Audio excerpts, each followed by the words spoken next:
నమస్కారం. ఈరోజు మా అధినేత వైఎస్ఆర్సీపీ లీడర్ వైఎస్ జగన్మోహన్ రెడ్డి గారు మేనిఫెస్టోని రిలీజ్ చేయడం జరిగింది. ఇన్ఫ్యాక్ట్ ఆ మేనిఫెస్టో మీరందరూ కూడా చూసే ఉంటారు. ఏవైతే సాధ్యమవుతాయో, ఏదైతే మేము చేయగలుగుతామో వాటిని చాలా చక్కగా వివరించడం జరిగింది. ఎక్కడా కూడా సాధ్యం కానిది, అమలు కానిది మేము చెప్పలేదు. జగన్ అని చాలా క్లియర్గా చెప్పాడు. ఇది చాలా అట్రాక్టివ్ మేనిఫెస్టో, కానీ అబద్ధాలు లేకుండా ఎవరిని మోసం చేయని ఒక క్లియర్ మేనిఫెస్టో. ఈరోజు మేనిఫెస్టోలో చేయూతలు పెంచడం జరిగింది, వేతన నేస్తం డబల్ చేయడం జరిగింది, కాపు నేస్తం పెంచడం జరిగింది, అమ్మఒడి 15,000 నుంచి 17,000 పెంచడం జరిగింది. మరి పెన్షన్స్ 3,000 నుంచి 3,500, అంటే చాలా క్లియర్గా చెప్పారు జగన్. 5,000 కూడా ఆ 500 కూడా విడతల వారీగా 2 సార్లు 2028లో ఒకసారి, 29లో ఇంకొకసారి.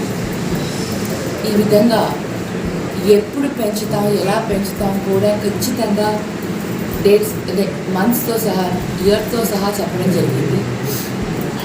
ఈ విధంగా ఇప్పుడు దాకా గత 5 ఏళ్లలో ఆయన ఇచ్చిన ఏదైతే హామీలు ఉన్నాయో ఆ హామీలన్నీ కూడా 99% హామీలన్నీ కూడా నెరవేర్చలేదు. ఇప్పుడు కూడా ఏదైతే మేము అమలు పరచడానికి సాధ్యమయ్యే ఉన్నాయో వాటినే పెంచడం జరిగింది. వైఎస్ఆర్ ఈబీసీ నేస్తము, తర్వాత వైఎస్ఆర్ కళ్యాణమస్తు అండ్ షాదీ తోఫా మటుకు యాజ్ ఇట్ ఈస్ కంటిన్యూ చేస్తాము. ఇలా 0 వడ్డీ ఆసరా ఇది కూడా కొంచెం పెంచడం జరిగింది, 3 లక్షలకి చేయడం జరిగింది. పట్టణాలలో గృహ నిర్మాణాలు ఇంకా ఏవైతే పెండింగ్ ఉన్నాయో వాటన్నిటినీ కూడా, అంటే ఏవైతే బిల్లులు ఇంకా అందజేయాల్సినవి ఉన్నాయో ఇళ్ల పట్టాల పంపిణీని కంటిన్యూ చేస్తానన్నారు. నిర్మాణంలో ఇళ్ళను కట్టేందుకు కూడా అది కూడా కంటిన్యూ చేస్తా అన్నారు. అలాగే ఇంకా మత్స్యకారులకు కానివ్వండి, ఆటోలు, ట్యాక్సీలు వీటన్నిటికీ కూడా ఆయన పెంచడం జరిగింది. ఈ విధంగా ప్రామిస్ చేయడం జరిగింది. ఇంకొకటి, ఏవైతే మేము జలయజ్ఞం కానివ్వండి, ఇంకా పోలవరం ప్రాజెక్ట్ కానివ్వండి, తర్వాత పోలవరం ప్రాజెక్ట్ ఈసారి కంప్లీట్ చేయడం జరుగుతుంది. అంతేకాకుండా ఏదైతే జలయజ్ఞం కింద ప్రాజెక్ట్స్ అన్నీ కూడా కంప్లీట్ చేసి స్కిల్ డెవలప్మెంట్ కింద ఉద్యోగ అవకాశాలు కానివ్వండి, పరిశ్రమలు కానివ్వండి, వీటన్నిటినీ కూడా మౌలిక సదుపాయాలు కానివ్వండి, రోడ్స్ రిపేర్స్, డ్రైన్స్, వీటన్నిటినీ కూడా కంప్లీట్ చేయడము, వీటన్నిటినీ కూడా మేము తీసుకెళ్ళి ప్రాజెక్ట్స్ ఇవన్నీ కూడా కంప్లీట్ చేయడము, ఇవన్నీ కూడా చెప్పడం జరిగింది. రాజధాని విషయంలో ఇప్పటికీ కూడా అదే విధంగా కట్టుబడి ఉన్నాము. మళ్ళీ విశాఖను ఎగ్జిక్యూటివ్ క్యాపిటల్గా, అమరావతిని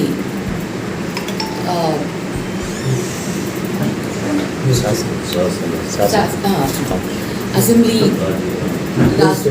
రాజధానిగా, అలాగే కర్నూలుని న్యాయ రాజధానిగా అదేవిధంగా కంటిన్యూ చేస్తాము.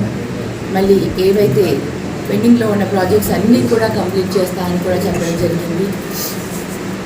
ఈ విధంగా సుపరిపాలన అందిస్తాము.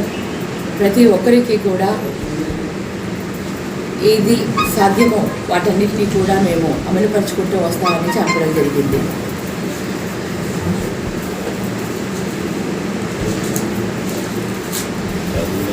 అర్హులైన అందరికీ కూడా అదే ఇల్లు కట్టించడం కానీ, పెన్షన్స్ కానివ్వండి, వీటన్నిటిని కానివ్వండి, 9 ఏవైతే నవరత్నాలు ఉన్నాయో వాటన్నిటిని మళ్ళీ కొంచెం పెంచుతూ వాటిని కొంచెం సవరిస్తూ మరి ఆరోగ్యశ్రీలో కూడా విస్తరణ చేస్తూ, అంటే ఇంకా ఎక్కువగా వాటిని యాడ్ చేస్తూ దాంట్లోకి ఏవైతే ఉన్నాయో వాటన్నిటిని కూడా కలుపుకుంటూ వెళ్ళడం జరుగుతుందని చెప్పడం జరిగింది. సో ఈ విధంగా మేనిఫెస్టోని ఒక ఆలోచించి చేయగలిగేవన్నీ కూడా చేస్తామని ఇవాళ ప్రజల్లోకి తీసుకుని రావడం.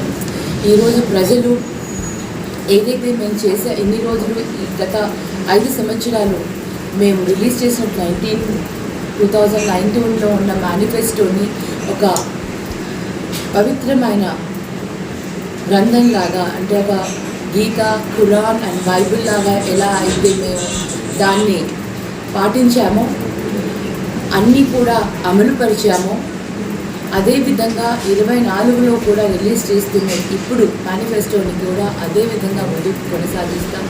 అదేవిధంగా మేము అంతే నమ్మకంగా తీసుకెళ్తామని ప్రజల్లో ఆ నమ్మకం ఉంది. తెలుగుదేశం పార్టీ ఏదైతే హామీలు ఇచ్చారో, ఈ సూపర్ 6 అని ఇంకా మిగతా ఏవైతే అంటున్నారో వాటిపైన ప్రజలకి నమ్మకం లేదు. ఎందుకంటే 2014లో చాలా హామీలు ఇచ్చారు. ఆ హామీలు ఏవి కూడా అప్పుడు అమలు చేయలేకపోయారు, అమలు చేయలేదు కూడా. మరి అటువంటి పరిస్థితుల్లో ప్రజలు వారి హామీని నమ్మే పరిస్థితుల్లో లేవు. కాబట్టి